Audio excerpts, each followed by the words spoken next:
There he is. How's it going, Max? Good. How you doing, man?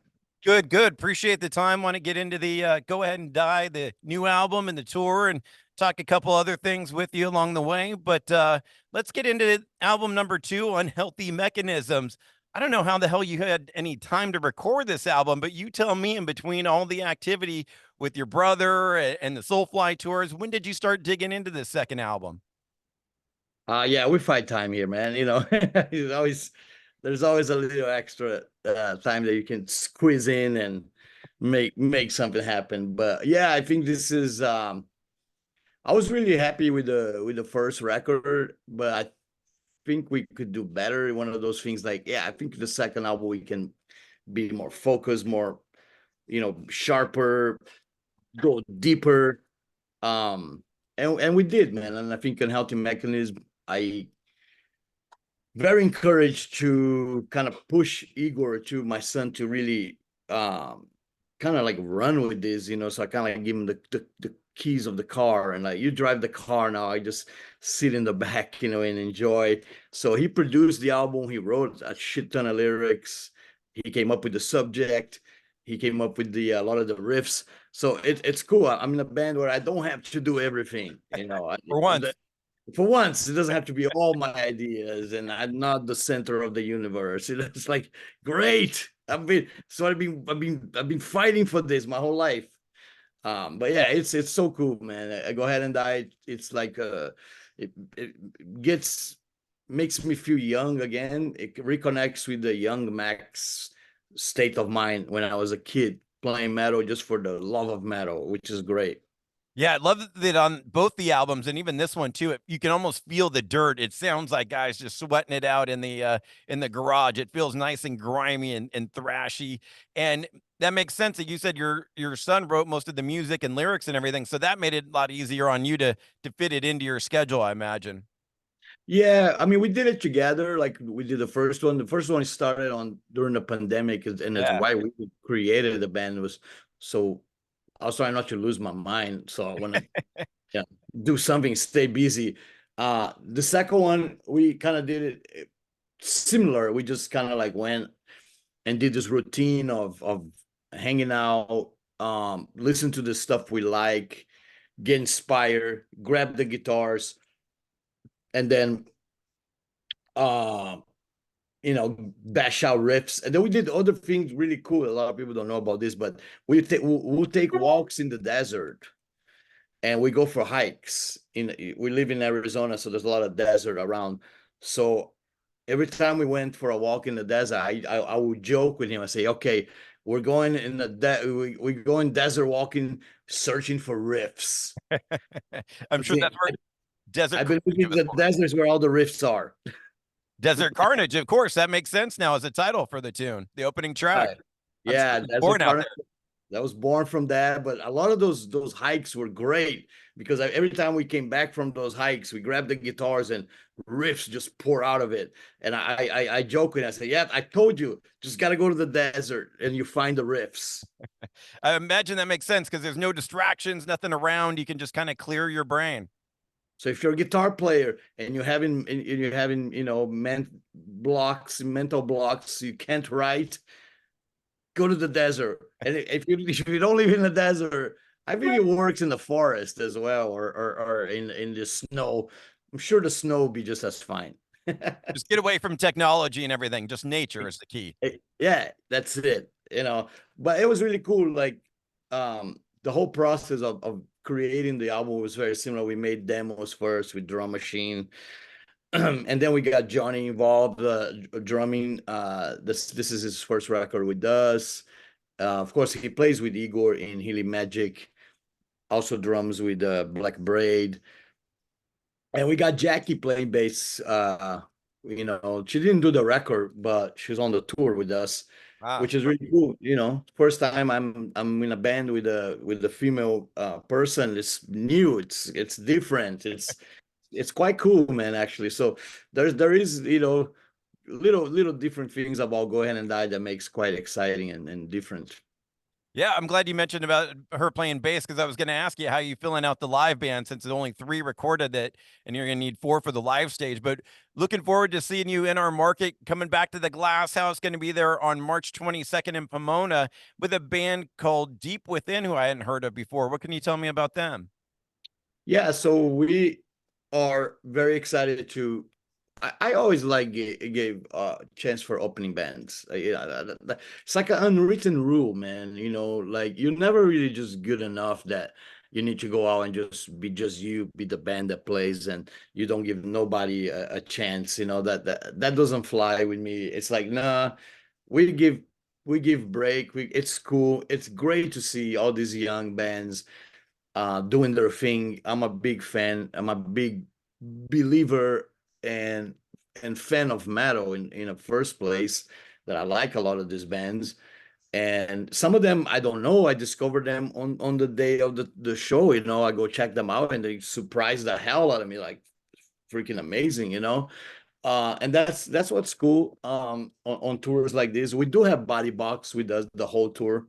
They're doing the whole run with us, and I toured with them before with Soulfly. They're great guys, great stuff, tough, raw shit, man. And yeah, so it's gonna be cool. I think I remember talking to a friend of mine was Bob Marley's graphic designer, and we work on two Soulfly records, and we were chatting about Bob Marley, you know, and he told me something that sticks with my mind forever. He goes, you know, Max, the time to see Bob Marley was back in Jamaica when he played for 20 people Yeah. in this little, you know, in a bar, you know. And he goes, that was the best Marley. Nobody got to see that, you know. And I was thinking, that's fucking cool, man.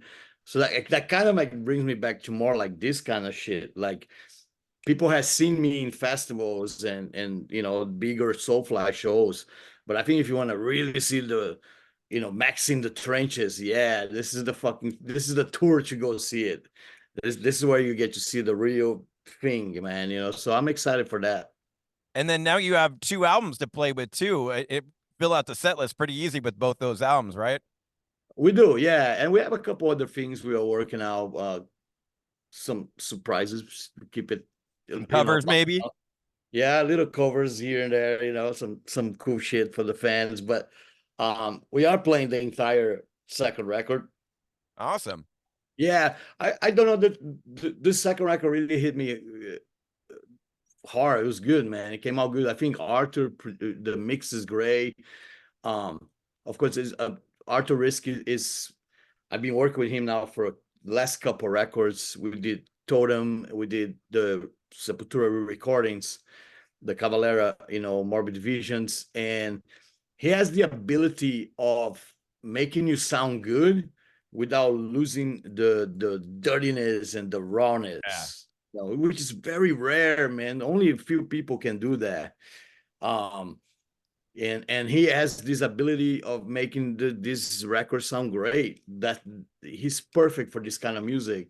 So especially on the Go Ahead and Die, I think this second record it's brilliant the way he mixed it and the stuff that he put between songs and samplers and all that.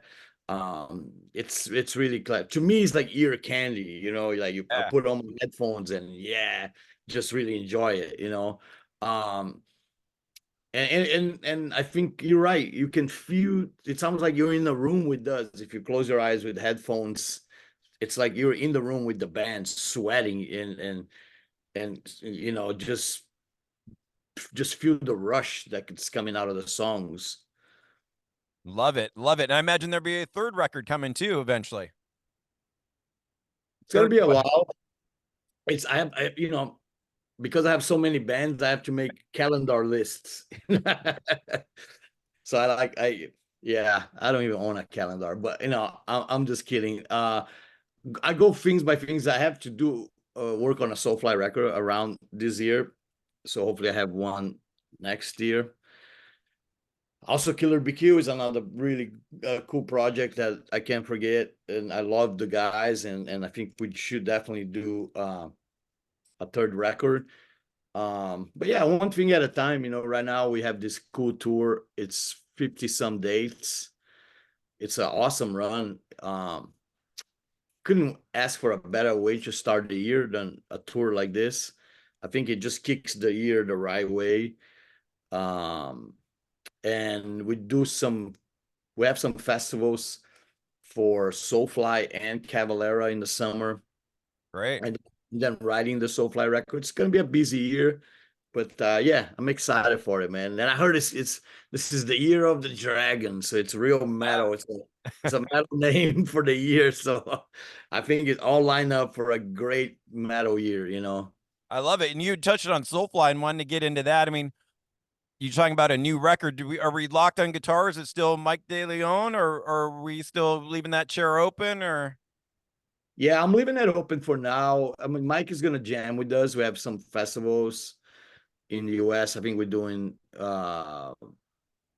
Rockville and another one, and we're also doing the Lamb of God boat. oh yeah, Headbangers Boat. The cruise, that should be fun as hell. And you know, Mike will play with us for that. He's a great guy, and I love Mike. And I don't know, it's too early to know what exactly where am I gonna go with this record. If I'm gonna try to find somebody else to record, or if we're just gonna roll with Mike. And we don't know yet. You know, I haven't even. I have like a few riffs written. I still gotta go desert walking for Soulfly and find some riffs for that. Do you have to do that? Do you have to literally write for whatever record you're working on, or do you put riffs aside for certain records? Does a riff hit you and you go, "Oh, I got to save that one for this band"? Yeah, I mean, when I locked in on a project, you know, I get very obsessed with the project, you know. So I become so obsessed that everything I'm writing is for this, and I know exactly what it needs, what kind of sound I'm looking for. Um, and Soulfly, I kind of like planning a little bit of a return to the early sound, kind of the big groove, tribal sound. Love it. Will return to Soulfly. I think a lot of fans want that. I love that. I think it's kind of like a trademark of Soulfly that kind of got lost in the shuffle through the years. We went more into the thrashier side of stuff, but now, you know, I have, you know, Go Ahead and Die, that I can trash all I want in it. I can have Soulfly be a little bit more what it was in the beginning, more about that, the whole tribal thing, which is really cool and unique. You know, it's a unique thing that Soulfly has. So we're gonna probably go back more to that, which should be really cool. Looking forward to it. And, you know, talking about your career, I mean, every probably month, every day is another anniversary for your career and projects that you've worked on. But one in particular, I feel like I have to bring up because it was an important record for me, the infamous Nailbomb record, that being the 30th anniversary of Nailbomb this year. And kind of wanted to talk a little Nailbomb with you. Who was it that connected you with Alex Newport to begin with? So that was kind of I think we got a bunch of records from the owner of Earache, Digby. He used to come to see us in Nottingham. And in one of those boxes, there was a Fudge Tunnel record in there. And I fell in love with this record called Hate Songs in E Minor. And it's still today one of the heaviest records of all time. But I didn't really connect with Alex until we went on tour together and they opened for us in Europe and also in America with Fear Factory and Clutch. Mm. And he started dating Gloria's daughter, my stepdaughter, and he kind of moved in with us. So he was living 5 seconds from my house. So every afternoon, Sepultura was all on vacation. Like those guys are all in the beach in Brazil, you know, enjoying life, like you know, in the beach, like big rock stars. And I'm like, I don't want to go on vacation. I want to work. I want to fucking do shit with my life. You know, I want to keep doing shit. So I got together with Alex, start writing stuff, you know, because there was nothing really. It didn't really start even as a serious thing. We were just doing for fun. Mm. we were just jamming. I want him to show me how does he does those fucking heavy riffs on Hey minor, and he wanted me to show him how I do the trash pickings. So we were just, you Great. know, one guitar player to the other, just shooting the shit, man. And then Gloria came in the room and it's like, I'm turning this into a record. You guys just keep going, and that's how Nailbomb was born. Really kind of like out of nowhere, kind of thing. But yeah, it's a monster of a record. I love this album. Still sounds great today, man. It does. Production, it's a cool production. I mean, I think it was kind of like we like Ministry, but we want a Ministry to be heavier. Yeah. It's like, can Ministry we so cool if Ministry was heavier, man, or Nine Inch Nails was heavier. So we just made our own, Uh, why you don't have, you create. That's how it goes. I love it, man. I love that record, and it's funny because I recently talked to Dino Cazares, who toured with you not too long ago in Soulfly, and I was telling him and tell you, like, I think the two of you making a record, I would love to hear another industrial, like you said, heavier Ministry record out of you. I didn't think there's more meat on that bone for you that Nailbomb just kind of gave us a sample of. So yeah, so I need to start another project Yeah, with Dino. exactly. Okay. As if you Mark. need another project, but just every time I listen to Nailbomb, it just leaves me wanting more. And I think you're right. I think there is a room for a heavier Ministry, and you're the perfect person for that. Yeah, I mean, I love Dino, man. I love jamming with Dino, and on that tour we did, we got to really hang out a lot. The two things that are great about Dino, um, he's always up to write shit, to make stuff. He's always ready, and he's got all the stories like that. Like you want metal stories, you just go hang out with Dino, and we'll keep. Sometimes in the buzz, I think we talk to 3 in the morning. We'd be bullshitting, and he tells in all the stories, and it's so fun, man. It's like, and that's really kind of like how you get to know the guys in your band, is when you're rolling deep in the night Yeah. in the bus. That's when that's where you click with your bandmates, man. And that was cool having Dino with that little short run that we did. It was quite magical. It was really cool, and I think the fans really liked that as well. Yeah, you doing the Fear Factory tunes? I mean, that just fed it even more. You were playing like Replica and a couple of tunes on that tour with Dino. Yeah, I was always a big Fear Factory fan from the beginning. From when I heard the demo, I told Monty from Roadrunner, you have to fucking sign these guys, man. You'd be dumb if you don't sign them. It's great. They're a killer band. And yeah, like I said, I think like, yeah, Dino's riffs and his right hand are pretty intense, man. It's kind of like he's got a unique vibe to the way he plays. Hmm. That is, it's really fun to be part of it. And that was the thing that when we got him to play with Soulfly, I was actually just thinking, oh my gosh, these songs are gonna be insane with Dino's sound on it. And it was, man. Like a lot of the material we played, which was early Soulfly stuff, so especially Soulfly 3 and Prophecy, the way Dino plays them with that right hand chugging, they pop, they came to life, and it was really cool. It was great to hear that. Well, maybe I could just talk you into one Dino song on the new Soulfly record that has that industrial feel to it, rather than a whole record. Maybe we can There just you go. That might be easier. a little bit more realistic. Max, I appreciate all the time. Last thing I wanted to hit you with, we're an old school radio station. We do a feature called Mandatory Metallica, and we've talked before. You told me the amazing story about getting your hair cut for Ride the Lightning, but wanted to dig into, you did an Ozfest with Metallica, that one Ozfest that one year. I think it was in Texas or somewhere in Texas. Yeah. Did you get to spend any time with the guys? Did they watch your set? Did you watch their set? Talk to them, interact with Metallica? Yeah, so we got to jam in their jam room, which was quite surreal to me as a Brazilian kid that growing up, worshiping Metallica, and got to go in the room and jam. And was like we were doing a tribute to Dimebag, and it was me and my brother, and I think Scott Ian was playing guitar, King Diamond was singing. So this room was like it packed with power.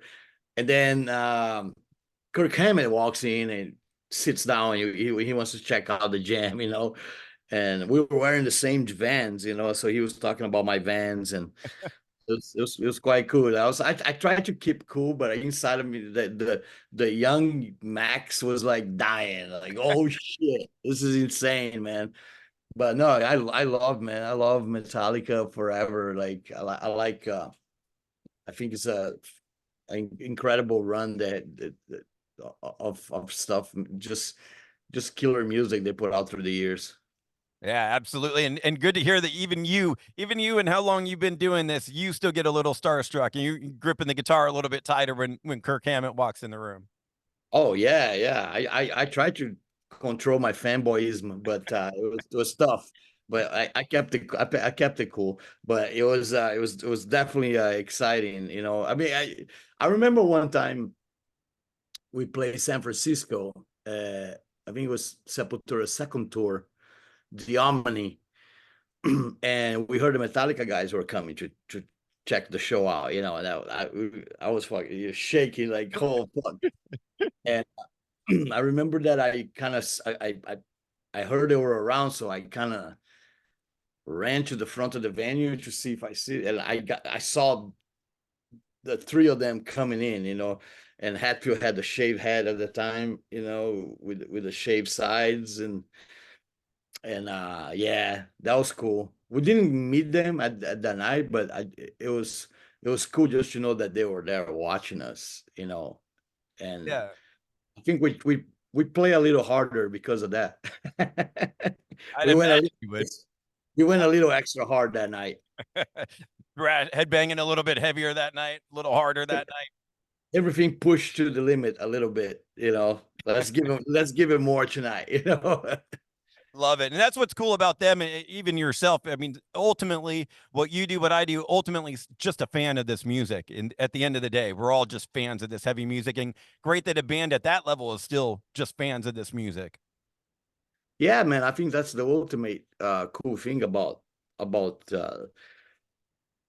being in the metal world is that musicians, we don't shy away from that. No. Once you have the opportunity to express whoever it is that you like, I think you do it. I think I saw a YouTube video of I think it was James and Kirk headbanging in a Judas Priest show. Right. Yeah. At the Power Trip Festival. Right, that was fucking cool. That's it. That's right there. That's what it's all about, right there, man. It's amazing. It's a great motivation, I think, and I think also great motivation for young kids watching that. They're like, yeah, maybe one day you'll be on that position to do the same kind of shit. Absolutely. Just to put a button on Metallica, do you have a song we could play for you on Mandatory Metallica? Um, or everybody's expecting to pick something old. But I'm gonna go with something a little more modern. Okay. So I really like Lux Eterna from the new album. Yeah. That's Very like Motorhead overkill. Yes, yes. And I think they hit a nerve on that song. It's I wanted more of that.